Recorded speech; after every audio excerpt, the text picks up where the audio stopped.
everyone. Thanks for being here. My name is Vivian Hu. I'm from Second State. Second State is the creator and maintainer of the CNCF WasmEdge project.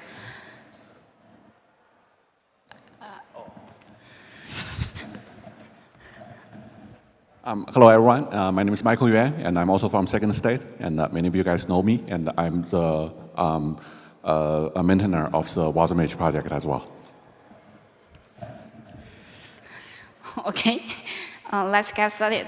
So I'm going to talk about Wasm is language agnostic, but I'm not talking about the programming language.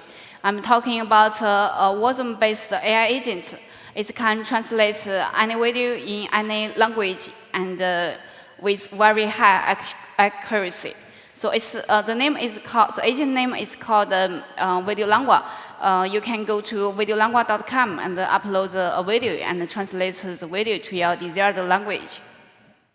So I think we can, let's have a live demo. So I will go to videolangua.com, and right now we support English to Chinese, English to Japanese, English to Korean, and Chinese to English, and Japanese to English. So I will upload a video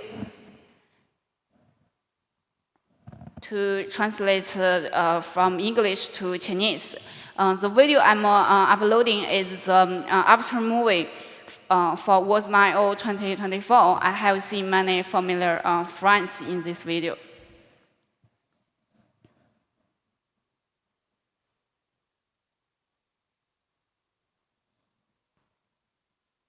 It takes some time to upload.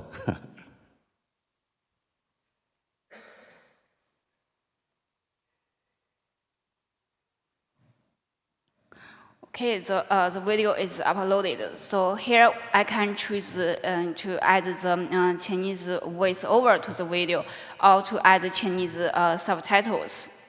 And I can also choose if I choose Chinese voice over, I can choose whether I want a male voice or a female voice. But I will choose a Chinese subtitle here. And you can, when you choose subtitle, you can customize the font style. I will use the default one. And we also have several translation prompts for different content type. So we have tech, AI, Rust, Cloud Native. Maybe I should add a web assembly later. And you can also write the whisper prompt, but I don't think I need here, so I will skip it. And this is a translation prompt.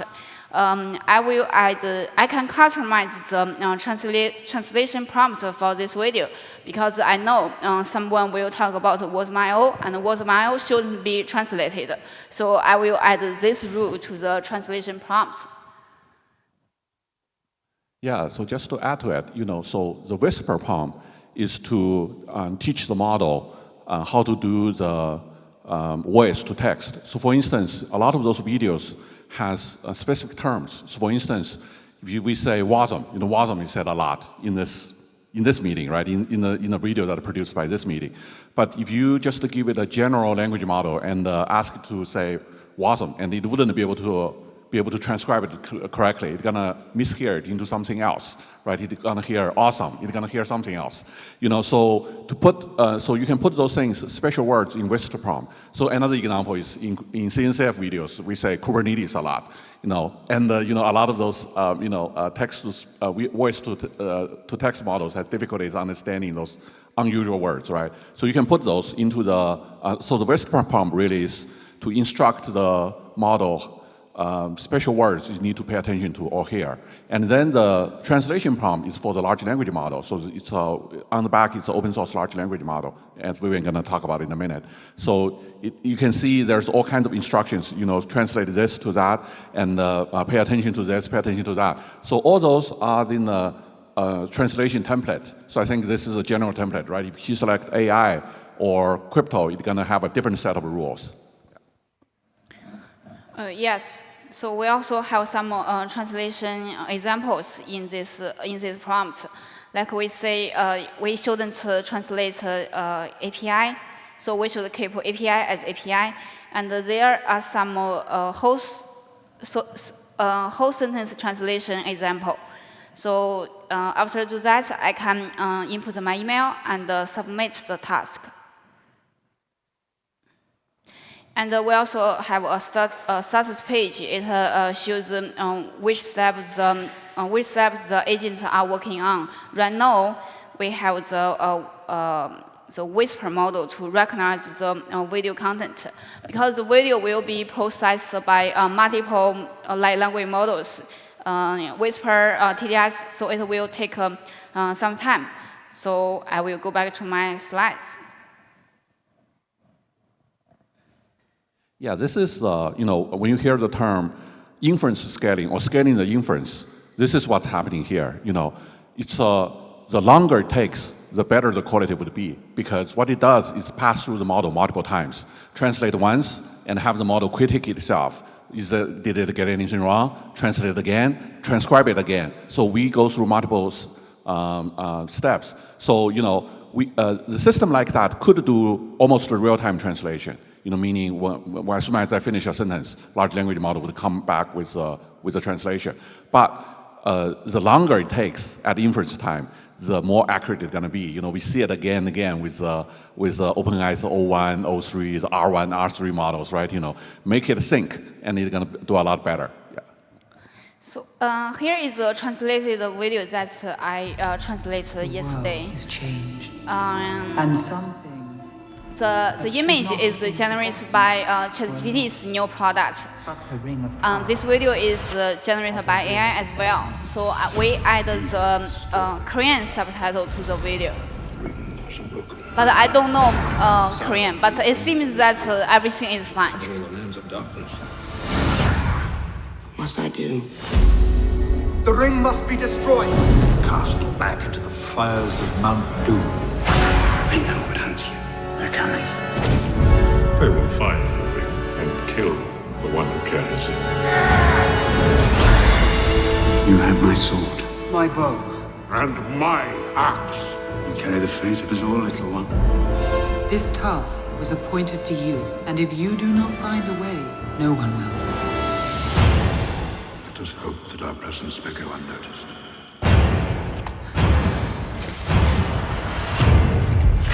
They are coming.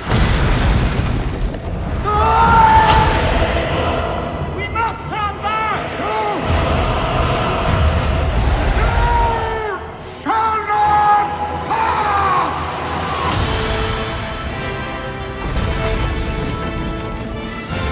You will face evil, and you will defeat it. Even the smallest person can change the course of the future. I'm glad you're with me.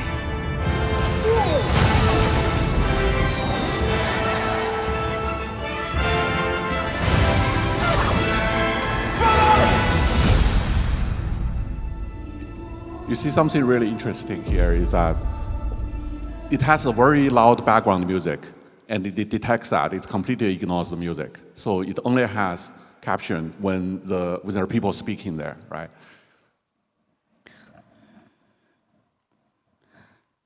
This is the same video, but I add a Korean voiceover to it.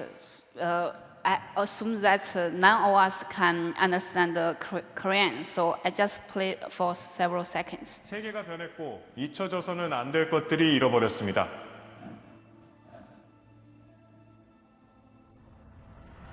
그러나 힘의 반지에는 스스로의 의지가 있어요. 모르도르에서 악이 움직이고 있습니다. 반지가 깨어났어요. 사우론은 이 반지만 있으면 모든 어둠의 땅을 지배할 수 있습니다. 무엇을 해야 하나요? 반지는 파괴되어야 합니다. 둠산의 불꽃 속으로 던져 넣으세요. Okay, that's what I want to show you. We can add a subtitle and a voiceover to the video. So next, I'm going to talk about how we achieve high accuracy. So the first one is that we have agent collaboration across multiple AI models. So firstly, we will have the Whisper model. It will transcribe the video to text with the timestamps. And then we will have a Llama 3.18 billion model.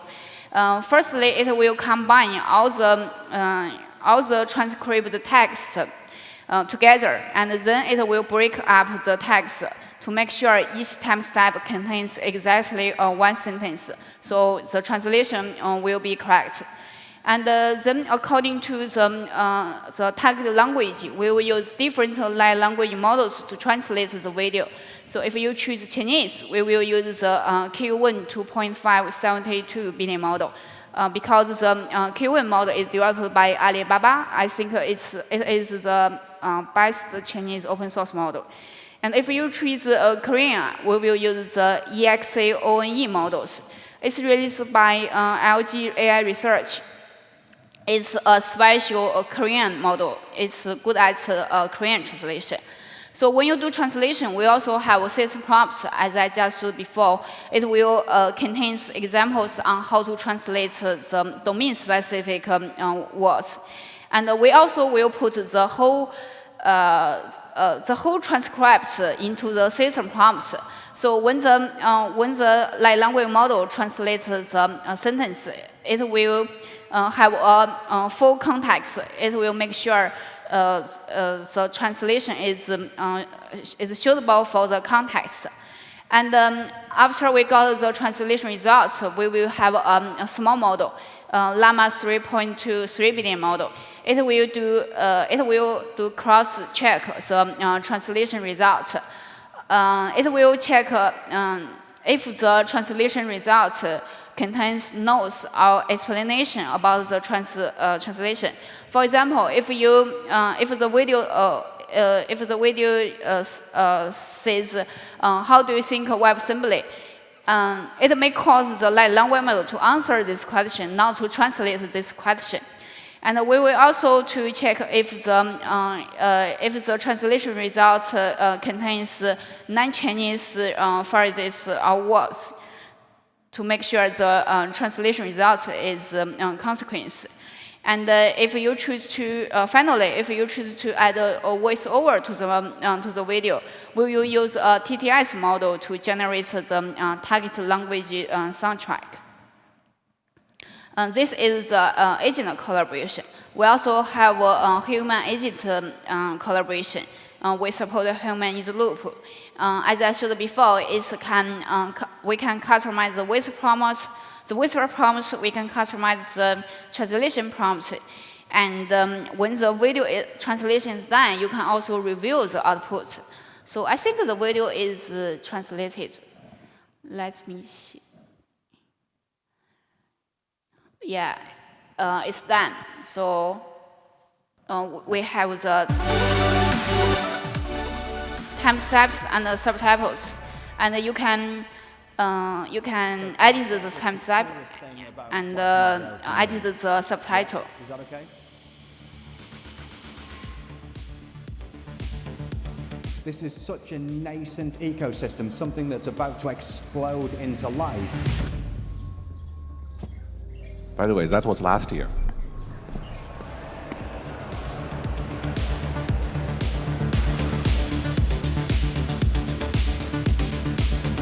Feels like we're at the beginning of something amazing. I think that this conference is a great place for new contributors and even experienced folks in the WebAssembly community to come together and describe all the different ideas and the adoption that we're seeing in WebAssembly. It's absolutely amazing to be with everyone in the community, to see the amazing things that folks are building.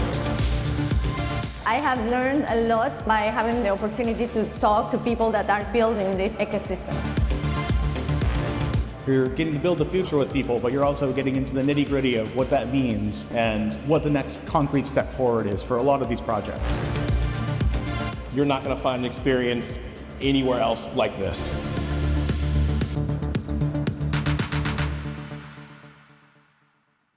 Okay, I think the translation is good, so I don't need to edit here. But if I want, I can edit here to make it more accurate.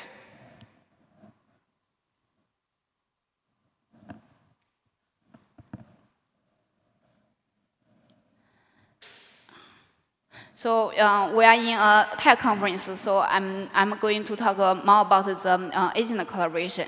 So as you can see, we have 3 different types of AI models to do the translation task together. So we have a Whisper, we have the large language models, and we also have the TTS model. Each model has its own task. So we use Wasm to run those models. So why we use Wasm? But I think before we answer this question, the fundamental question is that why we not just use OpenAI, why we not just use the SaaS inference providers.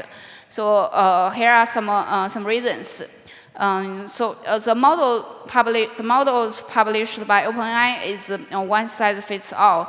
That means that we can't optimize the model for the specific tasks or specific languages. We can't optimize the OpenAI models for the Korean language or Japanese language. And secondly, OpenAI lacks privacy and data transparency. Lastly, the ultimate goal of the translation service is to handle voice in real time. So if we do a real-time translation, the latency is very important. If we use the SaaS service, we may have too much latency. In the real-time use case, we want the device is in this conference, not in the cloud. And we also have several challenges in local AI. The first one is complexity. So we have 3 different kinds of models, and each model requires its own runtime. We can't use the TTS model runtime to run large language model, and different models require different hardwares.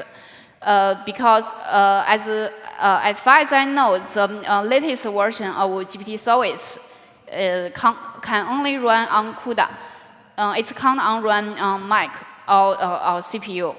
And the other question is that is resource intensity. Because if we want to build a real-time application or an edge application, it will demand lightweight solutions. And the current tech stacks are too heavyweight for those contexts. For example, the PyTorch Docker image will be 4 gigabytes. And we all know here the Wasm file, the size of the Wasm file is only several megabytes. So Wasm is portable and lightweight. So we use Wasm to run the large language models. So how did we run those models? So there is one thing that the Lord of the Ring is the only ring to rule all. And I want to say WasmEdge is the one time to rule all AI models on any hardware. So based on WasmEdge, we have an OKL project called LlamaEdge. It's a framework to run different types of large language models. It's lightweight. The WasmEdge runtime plus the API server Wasm file is less than 30 megabytes. More importantly, there is no external dependency and there is no Python package. It's easy to set up. And it's a high performance because WasmEdge will automatically use the device local hardware and the software acceleration. And it supports multiple models. It supports large language models. It supports TTS, STT, and image generation like Stable Diffusion and Flux, and also the vision model. So we can use the one runtime to run all the models. And it's also portable. The Wasm file is portable, and the Wasm runtime is portable. You can only build once and run it on any hardware. So here is the link of LlamaEdge, the docs link of LlamaEdge. If you are interested, you can go to this link. Yeah. So if I may add, this portability is a key feature of Wasm, and it's also really important for us because if you look at GPU pricing on the cloud, a lot of those, they are by far the most expensive thing you can buy as compute, so it costs thousands of dollars a month. However, one way to really save money is to buy from the spot market, right? As those GPUs become available. However, in the spot market, especially there's lots of marketplaces. You get GPUs, even if it's all NVIDIA. You sometimes get different types of GPUs. You sometimes get different drivers. It could be CUDA 11 or CUDA 12. It just depends on the time of day. You get a different type of device. And so to have a runtime that can be entirely portable and agnostic to those runtime, your application sees all the underlying GPUs, whether it's AMD or Huawei or CUDA or the Mac, exactly the same. There's no binary change at any level. So it allows us to build a system that is more compatible with the vision of cloud native, right? So we have a Kubernetes cluster that monitors the spot prices, and if AMD prices become low, we just buy AMD and use that to run the large language model or to run Whisper.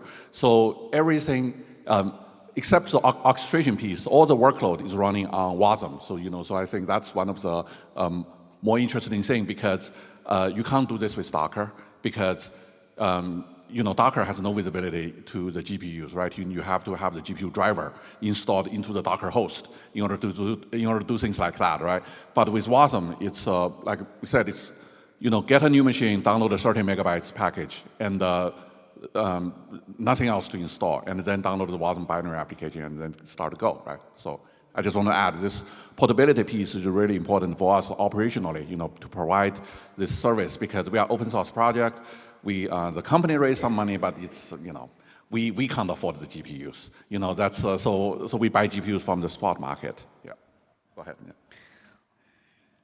So we will do another demo running Whisper on your own machine. So let's go to my terminal.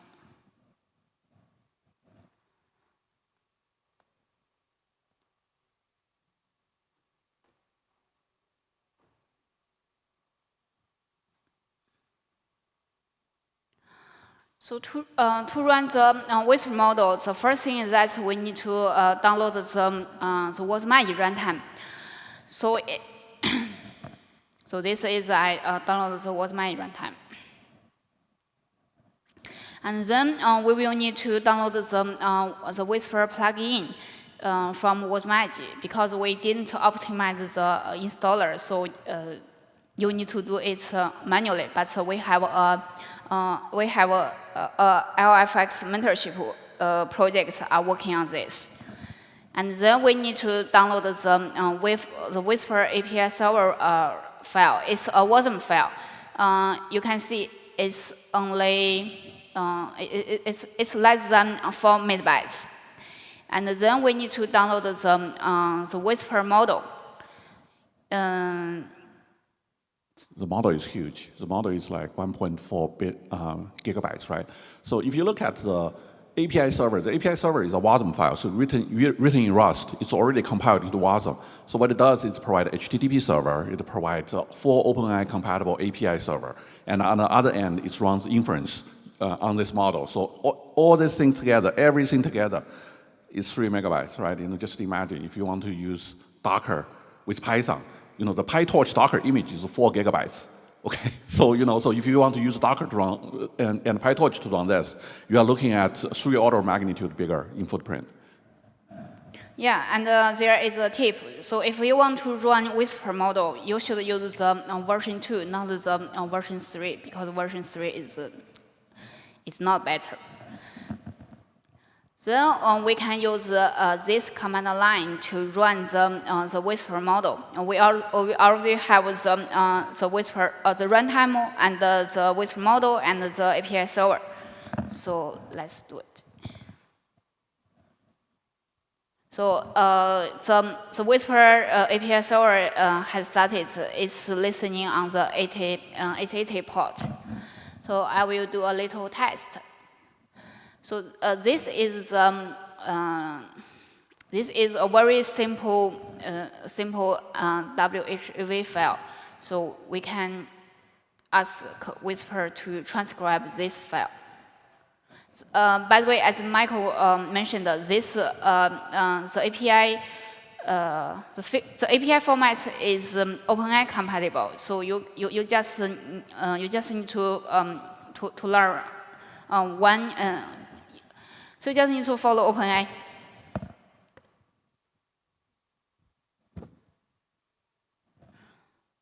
So this is the output from Whisper. This is a test record for Whisper.cpp. Actually, we can hear the test WAV file. This is a test record for Whisper.cpp. 你好，我是。Oh, sorry.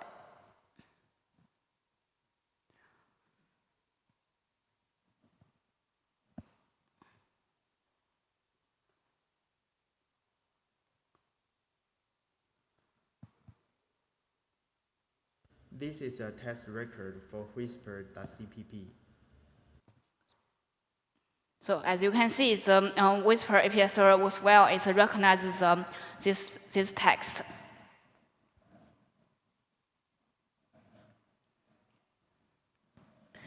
Okay, I have shown this.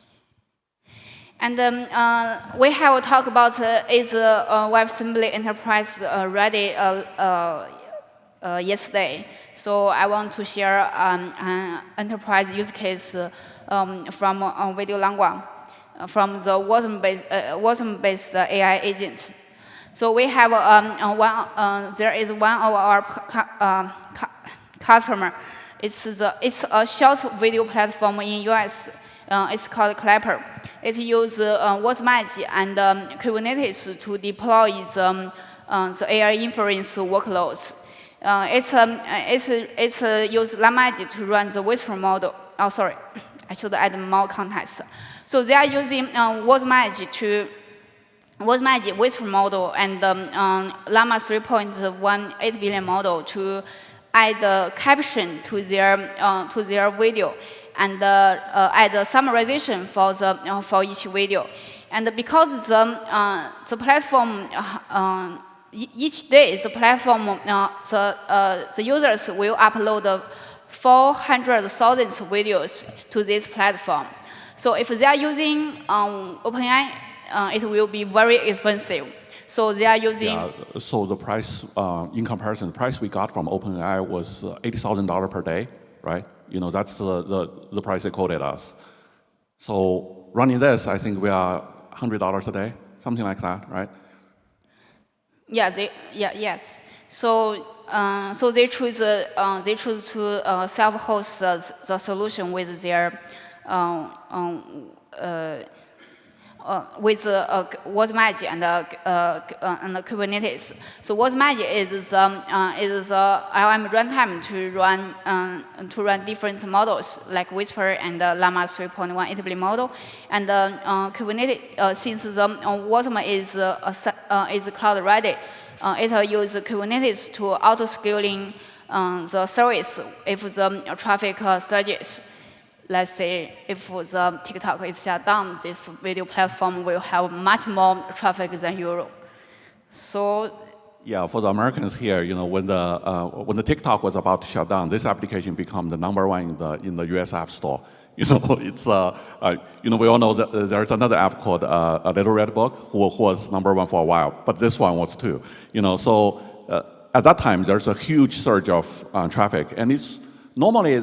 You know, app like that has a very clear traffic patterns. That's also one of the things I thought was very interesting, is that it has periods of the day, especially daytime during the US, it has peak traffic.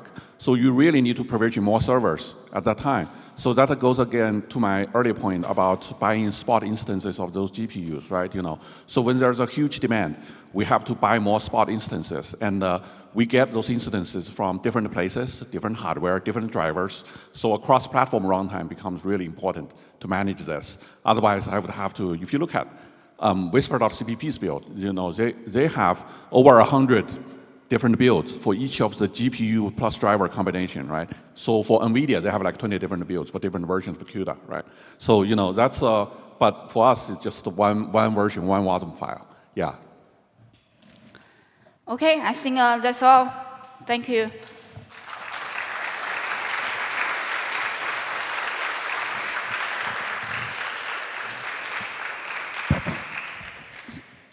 So if you have any questions, I think we still have some time.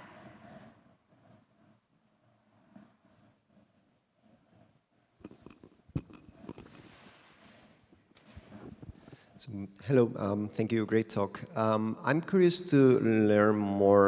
You mentioned like you're using different kind of models and combine them together. And some of them are pretty small, like 3 billion, 8 billion. So how do you usually test this model suits great for the use case that you want to run? So maybe I answer that. So, it's in the product development, you have this trial and error, right? So we have so that's a great thing about open source model because we can choose a lot of them, so we choose the smallest model that matches what we need, right? So if we can run 3B model, we would never run 7B model, that's so one of the interesting things is that, for instance, the Korean language model was just released a couple of days ago. It was one of the, a lot of excitement in the Korean market, because that model is based on Qianwen, but it's fine-tuned with a lot of Korean data, right? Before that, we were using Qianwen to generate Korean. And that requires a lot more post-processing because it would have Chinese and English mixed in there because it's just not that well fine-tuned for the Korean language. But since we changed to this model, all the post-processing goes away, because, it just generates correct forming Korean sentences, at every turn. So yeah, that's, so that's what I thought, people say, would the product like this go away when the model become AGI? I would say yes, when openAI figured out how to do this perfectly at every turn, then we would no longer exist. But for now, we still, the market still need us. Cool, thank you.